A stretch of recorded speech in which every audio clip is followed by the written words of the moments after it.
All right, welcome to the show. This is the Weekly Jargon. I am Jose Rodriguez. Rohi Zachariah. And today, Rohi, we're just ending 2025 and welcoming 2026. So for those of you, this may be early, but Happy New Year. Anything you'd like to add there, Rohi? No, you know, I think it's just closing to one book and opening of another, and I think everybody's excited for tonight. So.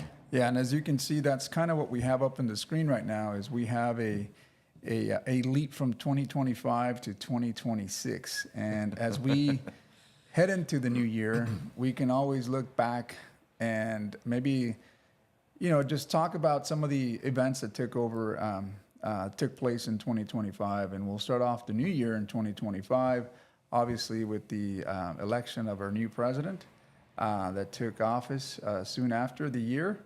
And I think the stock had rallied, and if you were in some type of digital cryptocurrency, especially if you had that Trump coin that went up and skyrocketed, quite rapidly. I remember that I had put some in a unicorn fart dust, and that took off, Rohi. I tell you, it took off. But then again, like anything else, if it goes up, it must come down. It came down pretty quick as well. Yeah. But I know that was one of the events, obviously, early on in the year. Obviously, there's a lot more. Rohi, anything that you can recollect? You know what? It was. I think it's good to lead in with the president because he's definitely a character where. Because he's very vocal, he tweets, he's in the public's eye a lot more than the previous president, and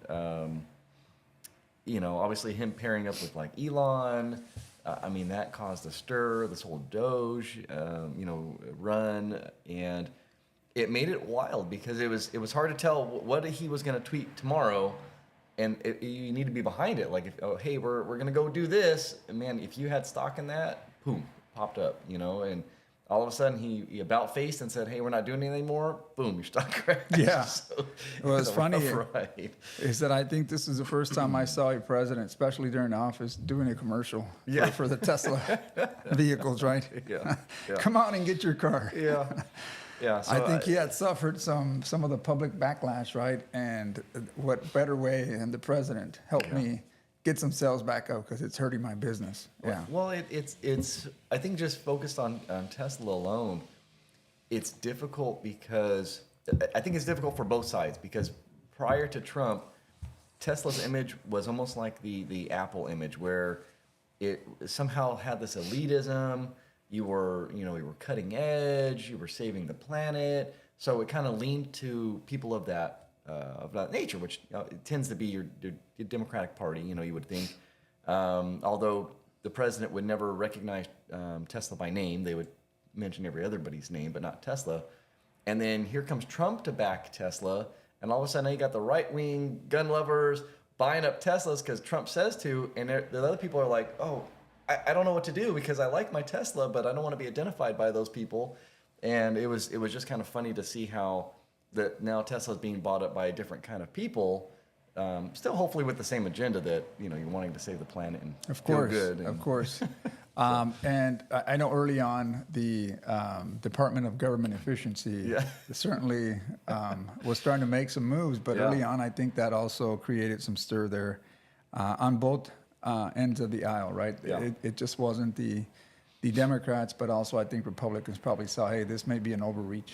Yeah. Maybe it's time to cut these ties and maybe work underneath or something, right? But we didn't see Elon for that long. He wasn't there that long, right? Yeah.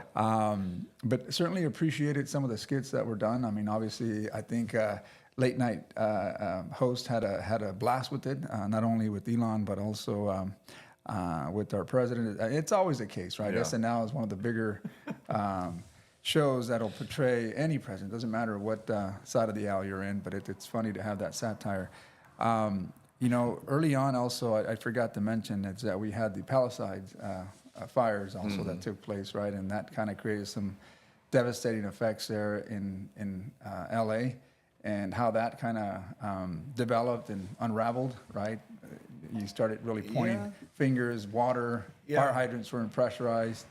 But I mean, I think the bigger thing is that we forgot that you're in an area that's prime for these fires, especially if the conditions are just right. Yeah, and that's always the battle of, you know, I think we talked about in a couple of videos of what's considered natural, right? Like the federal government and our state have two different opinions of what is the natural process, you know, and when it comes to like cleaning forest areas, you know, federal government has like, you know, controlled burns, they have clearing processes, they take out dead trees, where California says, oh, that's not natural, we need to leave it there and let it accumulate, and then all of a sudden when the, you know, the fire season starts up, it's like, well, hey, you didn't do your job.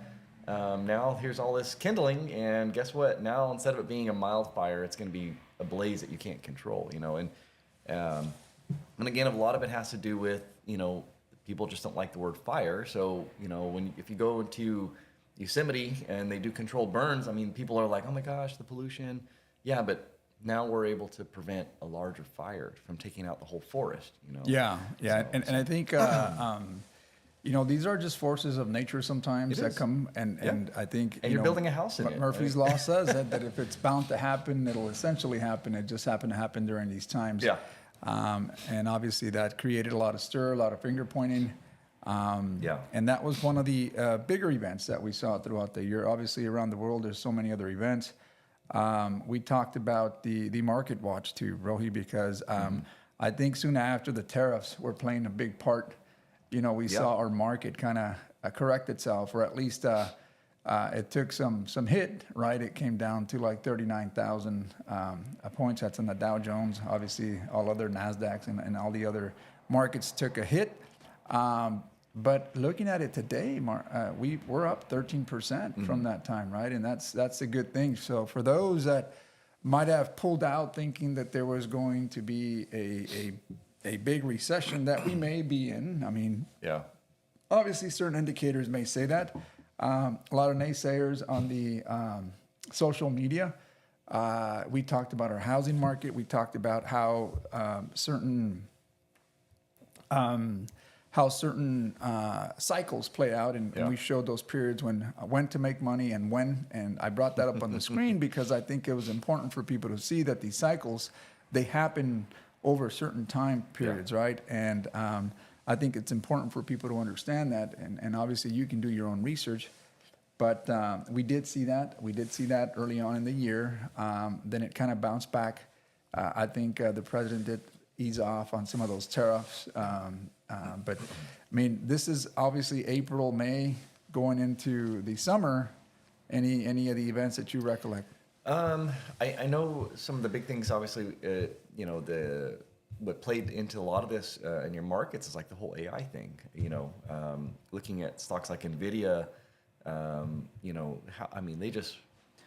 they went crazy because they were obviously at the spearhead of, you know, everybody that if you wanted to be into AI and where it was going, you needed their product.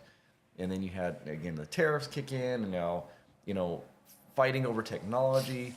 And I think that, you know, that's also when you're looking at the metals today, you know, people aren't realizing that like silver, you know, it's a very heavily used metal in technology, solar, your AI computers that are being built. And that's also a driving force when people say like, hey, why is silver going so high? Well, it's being consumed enormously right now to build some of the next gen products. So. Yeah, and that's one other deal, right? That's kind of towards the end, but it started gaining traction early on when people said, you know, let's go ahead and start putting money into Bitcoin. I think Bitcoin at a certain point at its highest peak was somewhere hovering over $123,000 per coin, right? And that was quite the stir because that was all-time high, right? Yeah. And no exception for the metals. Like you said, I think we've seen gold get as high as 4,500. Not sure where it's at today, Rohi, but if you'd like to share where we're at. Just to close out on NVIDIA, in a 5-year period, they're up 1,300%. Wow. 1,300% in 5 years. That is crazy. So you know, forget your 10%, you know, double-digit returns, you know, 1,300%. You know, so when you're saying like where are things going, It's definitely, it's, there are. I know everybody's looking for those gems to kind of put their money into and see where it's going. Gold at 43.21 right now, so it's still high. I mean, it's still considerably high from where it was, say a year ago. I think it's almost doubled in the last year. So you could, yeah. I mean, you were sitting at about 27-ish, 29 just a year ago. So definitely good returns. Yeah, yeah, and I mean, and that may be really good for those that follow that. But your average American, I mean, let's bring it home. Yeah. What does that mean for us? What's happened over this last year, especially in an inflationary environment, right? Yeah. And I brought this up because we had an episode over like the prices increasing, inflation, and typically where it's hurting you the most is going to be in items like groceries, right? Household goods, everything that's becoming more expensive. Obviously housing affordability is another one, but the reason why I brought this up is because I know that just about every American, or at least middle class American, that's looking at they're looking into their receipts, and they start looking at, wow, I can't believe that I spent this much money for this little bit of goods. Yeah. Right. And that's something that we've all it kind of resonates with a lot of us here, because even when you go out to eat now, Rohi, it's not cheap anymore. Everything's very expensive. So when we look at inflation, then that's certainly something that's hit. And we don't talk about the percentage of increase that's taken place over the last year, but it's been quite high. I think when I do talk to people to get them to understand the trickle down effect, right? So you have to think that if my phone, for instance, has rare earth metals, it has probably silver, it has things that it is required to be built, and we look at gold and silver and everything is up 50% or almost doubled at this point since last year.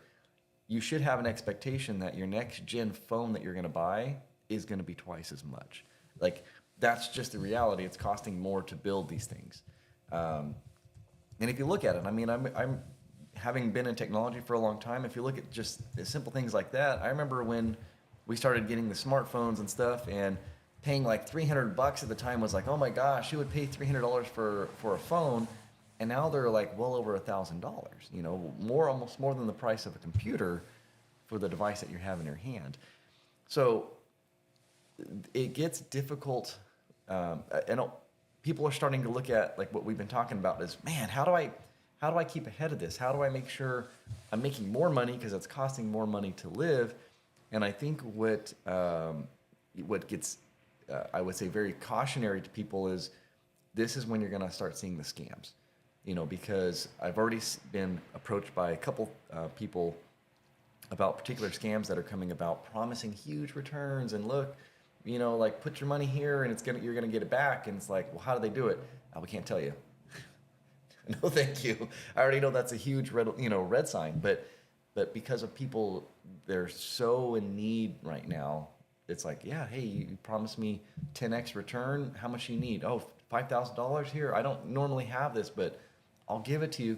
Just hopefully it'll come back. Yeah, what's funny is that typically in times of desperation, you're always looking for something a safe haven, so to speak, right? But the one thing that I've seen and I've learned from the financial world, or at least the historical trends of what takes place, is people tend to place their money when they feel that the markets are not safe. They pull their money and they always place them in safer assets, which are tangible assets. So if someone's out there telling you and promising you these returns without having any collateral or tangible attachment to it, then I would be wary, especially in markets where,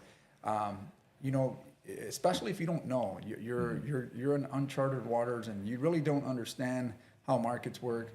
Then it's kind of like going to the casino and saying, you know what, I'm just going to put $1,000 in this machine with the hopes of it giving me back something because it has this very glamorous, sign on it that says, hey, come get me, bright lights and everything. And sure enough, that's the bait.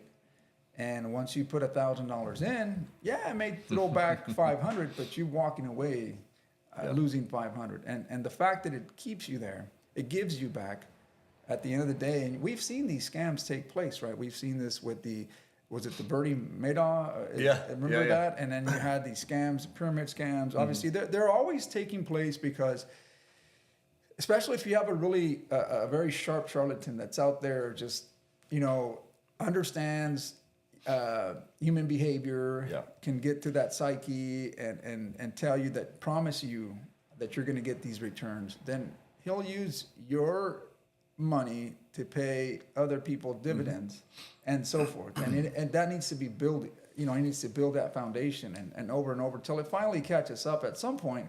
But by that time, you're not going to get your money back. Yeah, and to give you an example how the last one was pitched. So you have to go to this guy. He's in Sacramento because that's the closest one of this person. You give him your money. They promise you a payout. You'll get your money in return within like a couple of months, and it'll keep giving you this return. They give you an app that you can't download on the App Store. It has to be installed by this guy, right? And I asked the guy who's pitching it to me. I said, "Well, how are they making their money?" "I don't know." "Okay, well, like, do you have any how are you not questioning this?" "Well, because I know somebody else, and they're making hand over fist with this thing." And I asked them, I said, "Oh, well, how much did you put in?" $10,000. You gave $10,000 to a stranger that you don't know, and you don't even know how they're getting this money back. And it was just amazing. Like, he thought, like, I'm just being like, I'm stupid. Like, why wouldn't you just give your money? Like, you're gonna make more money, And come to find out, a couple months later, one of the guys in law enforcement contacted me about this program. He said, "Hey, have you heard of it?" And I was like, I didn't remember the name, and I started looking up. I was like, "Yeah, somebody told me about it." And he's like, "Yeah, they're starting to finally catch wind of it, and they know it's a scam. They're basically scamming older folks, taking their money, because they don't know how to use technology, obviously, and figure out that they're not making any money. But it's a Ponzi scheme." Yeah. And I was trying to, I'm like having to educate this kid about how a Ponzi scheme works and how you're going to make money, but somebody's losing their money. It depends on where you're at on the pyramid. But it was sad because the people of today are so greedy that even explaining it's probably a scam, you're probably taking somebody else's money. There's no more there wasn't a remorse of like, oh, like I felt bad about it. It was just kind of like, I don't care, I'm making money. Yeah. It just reminds me of back in 2022 or 2021, I had met with the young couple that I was doing their tax returns. And they had tried to sell me on the idea of what they were doing, right? Which was they were buying, I don't recall what they were buying, but they were buying some interest in something. Yeah. And you were getting paid back in Bitcoin. So I believe the spouse had already put in some money, and she doubled it. So then he pursued to get some money in there, maybe $5,000 or something like that. And he was concerned of how he was going to be taxed on all this money he was going to make. So he called me, and he tells me, "You should get in." And I go, "Well, I mean, it just the details that you're giving me just sound too good to be true." So I'm probably going to pass on this one. And the funny thing is that I didn't see him anymore. I never got a call back. I didn't do their tax returns the following year. So I was wondering maybe something had happened, And I think what happened was that they got taken advantage of, and that was a scheme. They didn't see that this was a scheme. So they called me to do their taxes, but I just wanted to ask, "Hey, so how did that venture go?" And sure enough, he said, "We should have listened."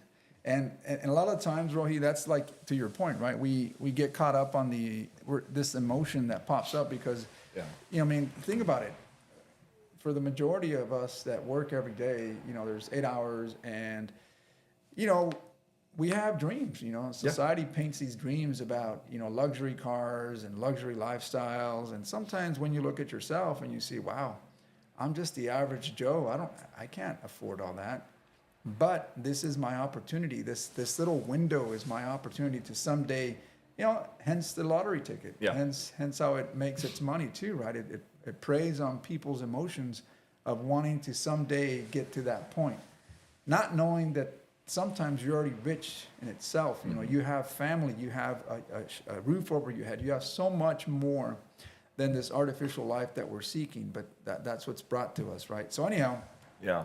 and I think that these schemes are very prevalent now. You see them, and more importantly, when you see the economy, sometimes like you mentioned, right? We're going into July, and we start seeing, hey, where's my money? I'm going to pull it out. Yeah. I'm going to invest it elsewhere. I'm going to make a quick buck, and unfortunately, that's not the case. Yeah, and I can understand the struggle because again, like, I mean, there's been so many stocks or like you talk about crypto and so many things that I've told people over the years that I've been on the ground floor and in thinking that these are going nowhere and gotten out and finding out a couple years later that oh my gosh, like I've lost out. The Amazons and the Nvidias, I was always there, but you have, that's where I think people get caught in too, is looking at the chart. Oh, Nvidia 1,300%. Like, man, I wish I would have sold my house and just stuck it in Nvidia shares, and we could be sitting on our private jet doing this podcast right now. But so there are those opportunities, but it's trying to get people to understand that it's like you said, it's the lottery, or it's like gambling where, I mean, some of them hit, but out of all the some that hit, there's a handful more that have lost, that have been, just gone completely under, gone to zero, losing everything. And you'll never know which ones they are unless you happen to be part of it. Part of it, correct. So, and I think there is, I mean, you got to give it to the few that probably understand that and designed it a certain way to where, I'm always going to be up. Regardless, I'm always going to be up because that's the now the joke of like the Pelosi tracker of watching what she invests into because she's magically done so well in her investments, and that kind of leads to that market watch, because we talked about this early on. Is I mean, I think now that I'm 50, Rohi, you're whatever 40 something. Okay, I was going to say 30s, right? But I think over the years we've kind of gained some experience of how markets tend to work, especially being in the mortgage industry for now going on 25 years. Matter of fact, in this upcoming month, it'll be 25 years since I started working in the mortgage industry. So, obviously at the beginning, ripe, didn't really understand a lot of it. I just thought I was in an industry that could potentially be I could do very good and be successful. But I also learned how market works, and that really got me to understand more of the financial literacy. Because early on in my life and my career, I did suffer some setbacks after the crisis. Obviously, that taught me a lesson, and of which a lot of the millennials probably have not experienced yet. And maybe your early millennials may have experienced a bit of it, but a lot of them gained some benefit of that market crash because they were able to buy and set themselves up in a very nice home at a very cheap price. Yeah. But those that started late in the game and are continuing to start late in the game, they haven't experienced these little downturns in the market. And, when full employment is there, two people working, household is making great income, everything's gravy. It's when those market turns that come down, are you ready? Are you prepared? And that's not the question that people ask themselves, is can we sustain the amount of debt that we've leveraged with one income? Yeah. If something was to happen, how are we going to secure our shelter? How are we going to secure food and what have you? And those questions really haven't been, I don't know that they've been, I can't speak for them, but based on my experience of what I see, at least when I started, I didn't know that these downturns were even, they existed. So for me, it was like, I don't care. Yeah. I didn't have the financials know-how, how to get myself back up. So I had to experience the hard way. So like I tell my kids, I go, look, you guys have been living at home. You really haven't experienced any hardships. I mean, you're starting to turn of age where you will be out in the real world. And I think we've tried to prepare you. But until you get your feet wet, you're not really going to understand and really feel that stress, that pain Yeah. of not being financially secured. And that's one thing I think that I try to do, and I think we try to do here at Yeah. the Weekly Jargon, is to make sure, and that's why you put up the market watch, is understand why housing is very expensive at some point, you know. And I'm not saying for those that make good money. I'm talking about for predominantly a very large majority of people that live within certain cities where the median household is this much money. And I'm not sure if you'd like to add to that, because that was one of our recaps that we're bringing back from the 2025. Yeah, I mean, looking forward, I mean, especially with your chart and knowing 26 maybe a year of a downturn, for instance, right? Like maybe 25 was our peak, and if 26 is a downturn, it's knowing that somebody's going to still make money, right? Even in a downturn, people make money, and that could be either people shorting stocks, you know, and that's how they make their money on the downturn, or putting it into, because I mean, the engine still has to keep going. You know, I mean, the financial engine will still go. It'll just be shifted somewhere else. Where that somewhere else is, again, unless you're in the know-how, you won't really know. You'll kind of know when it after it happens, unfortunately. But I think it's going into, maybe you're in a position right now, like you're saying, maybe food and survival is your key issue. So what are you doing to position yourself to make it better? Are you doing meal prepping and stop buying the McDonald's and, you know, these other things because it's cheaper if you meal prep? Are you starting a victory garden and, you know, maybe growing a few things in the backyard or a fruit tree or whatever? You know, I mean, I think when you see that transition as an individual, that's when you start taking control of the situation. But there's too many people right now that are in the boat of, you know, man, I can't afford that $15, you know, hamburger anymore, but I'm going to still keep buying it because that's all I taught myself to do every single day at lunch as I go and I buy that hamburger. People have, I think in 26, have to break that and say, you know what, I can buy some meat and cook a burger and prepare it at home before I go to work. And now that hamburger probably only costs me like $5 or probably even less to make. And it's better and it's, you know, but I have to put a little bit of my own work to make that happen, you know. I think if that transition happens, it'll be good individually. Obviously, you got to recognize that if you're buying less hamburgers, McDonald's stocks is going to go down. You know, or like that's where the money shift is going to happen. So, You know, I wanted to shift over because mid-year or maybe sometime after the mid-year, we spoke about 1984, right? And we talked about a lot of the big brother, so to speak. And I know that we're shifting. We're just trying to go through the recap of what we've spoken about and maybe, you know, highlighting some of the major events that took place.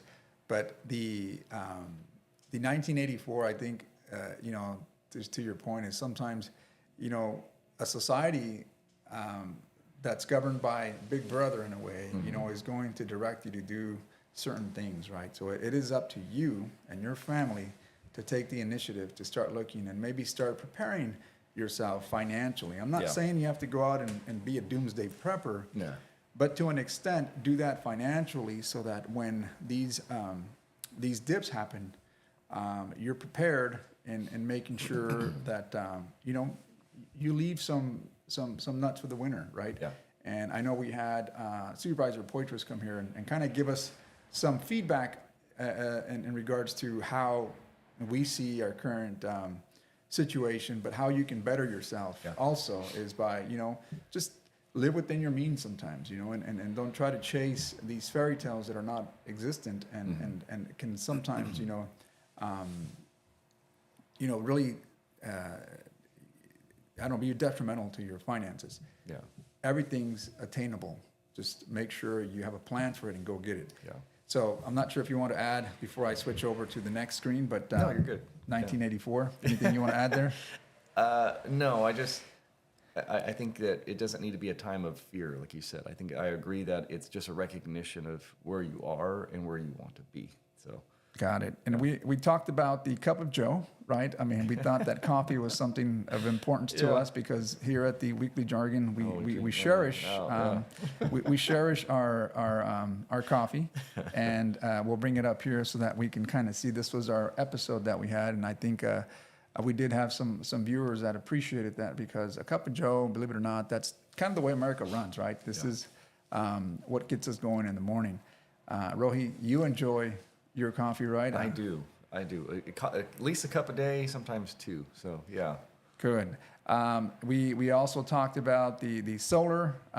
Believe it or not, we talked about some of the things that you see that are not so much very positive on the solar arena. I'm not sure if you want to recap on that, but also how it could be. And is it worth getting solar now moving into 2026, especially with energy costs? Because that's the other thing that we saw. Aside from insurance premiums, we're also seeing energy prices go up. Your thoughts on that? Yeah, I mean, going into 26, again, as an individual, and I always hate, even on a global scale, us the human race, when we say cost, right? If we're trying to like wholeheartedly try to be in a better place for the environment, the word cost shouldn't come into play. So as an individual, if you say, hey, look, you know what, I still want to do my part, even if it means instead of taking, 5-6 years for return on investment on my solar, maybe it's going to take 10 or 15. I don't know. You know what I mean? Like, it's still something to say. It's like your mortgage, like, you've talked about before, a 30-year mortgage. It sounds like, oh man, I'm never going to have this house for 30 years, but maybe you will. And in 30 years, when you get that last payment and your house is paid off, like the relief you get. I think solar can still be the same way, where I think people need to do the numbers, and if it means just lowering your bill a little bit, or if it means at some point, like, the system is paid for and now your energy is almost not free, but free, then look at that. Still go for it. Yeah, so. and I think you and I had uncovered that there is no such thing as free when it comes to No. especially maybe by here, design, especially when you're part of the grid, right? Yeah. When you're part of the grid, you're still always paying into the infrastructure and/or your rooftop is being used to sell that energy, and you get it at the rate that they add to you. Yeah. So we also had talked about as we're wrapping up, we talked about the Thule fog. If you recall, this was something that we saw here, or we're still experiencing here in the Central Valley. Some fog here, right? But we hadn't seen daylight for almost 3 weeks, and it was kind of interesting to see that we went for this long period, this stretch of just this fog and this cloud. But it was an interesting conversation. Anything you'd like to add to that? I talked to a few people afterward the episode, and having brought light into it, it is a recognition that when thinking back, I mean, like even today, I mean, it's not cold. This is the last day of December, and normally it would be almost freezing or below, and big jackets, and it's just kind of like, it's not really that cold. And it's scary because, again, knowing that 26, like for instance, the farming might be bad. Like, we might not get as much produce out of our farms that are in our area because we haven't hit the cold that we need. But if the data is correct, and knowing that we're not going to get the cold because we've stopped polluting the air, and that's what was attributing to our Thule fog, again, going back to what is considered natural is probably not us being as cold as we think we should be, and maybe farming isn't going to be the greatest as we clean up the air. Yeah. Well, let's hope that we have a prosperous year, especially when it comes to the amount of water. It seems like we've already had some good rain. Yeah. Hopefully we expect some more good rain. We're expecting rain today. And again, it blesses our valley with that's our life source, right?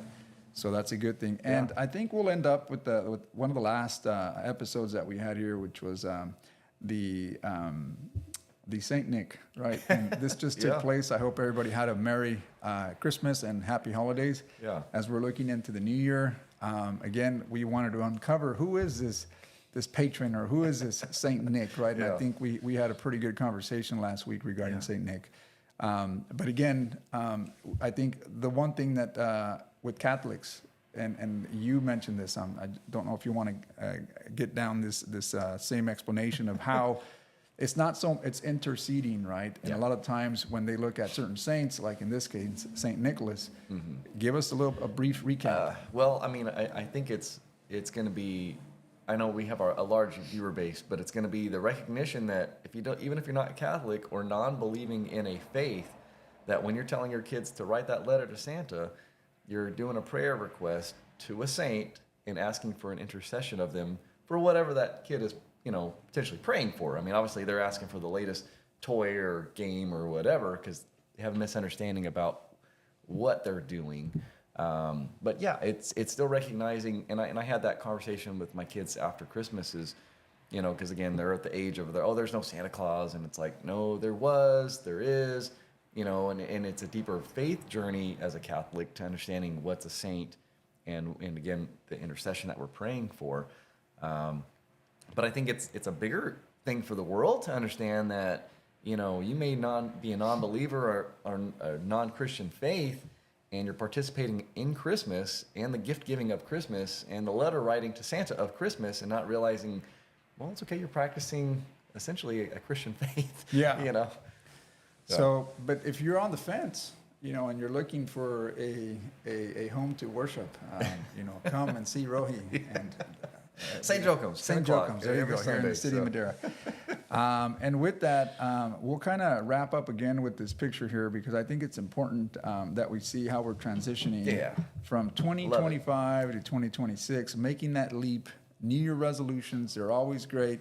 Make those, follow them. One thing I could advise is don't make them hard to attain. Yeah. Make the little small ones, right? If it's going to be diet seems to be a new resolution for many people, but I think people may put the expectations of saying 100 pounds. Why not just 5? Yeah, exactly. Work your way through it. 5 in 5 years equals 25 pounds, makes it better, right? Yeah. I mean, if you want to go further to that extreme, that's fine, but just make sure you're disciplined to keep it. Whether it's attaining a new salary, new goal, money, stocks, purchasing another home, whatever it is, start off with the little short-term plans and work your way up, and that will certainly materialize. If you believe it, the laws of attraction says that they will come to you, out of sight, out of mind. Yeah. Right? Anything else you want to leave with Rohi No, before I we like conclude? that. I mean, watching probably tonight's ball drop. It's usually sponsored by a gym, and it's always obviously because tomorrow will be the largest probably day of people going to the gym as their New Year's resolution.